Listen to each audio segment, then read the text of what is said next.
Landmark one in global diplomacy, because the Antarctic Treaty System remains one of the finest and most successful international frameworks, ensuring that Antarctica is reserved exclusively for scientific research and peaceful activities. At a time when geopolitical tensions and extreme national interests are on the rise worldwide, the values embodied in the treaty are more relevant than ever and more deserving of celebration than ever before. There is truly no other place on earth like Antarctica. A continent where there is no war ever has been fought, where the environment is strictly protected, where the scientific inquiry or this research holds the highest priority.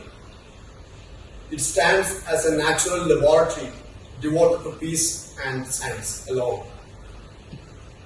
Antarctica, some of you must be already knowing, there are many Antarcticans also inside this, August gathering. It's one of the coldest, highest, driest, windiest and iciest and most unforgiving landscape on Earth. Yet life continues to thrive on such extremes, making Antarctica truly a natural laboratory for understanding how life might exist in other extreme environments and other planets like Mars.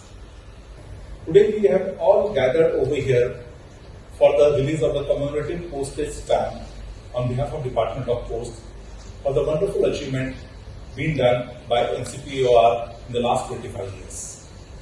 The release of a commemorative postage stamp is to highlight a special occasion, to commemorate a special personality, or event, or an institute of eminence.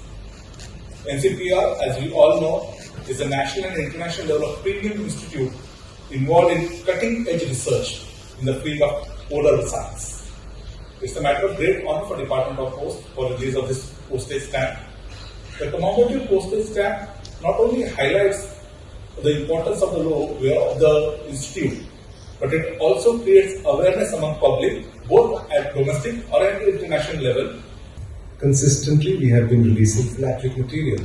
I also wanted to mention, sir, that what is most popular these days is that we send philatelic material here with the missions when they go to Antarctica. And over there, the two post offices, one at Maitri and one at Bharti, they do something called a cancellation. A special mohair is put on them with a message. And most people like to have letters sent back to them from Antarctica, which becomes a very high philatelic value for all.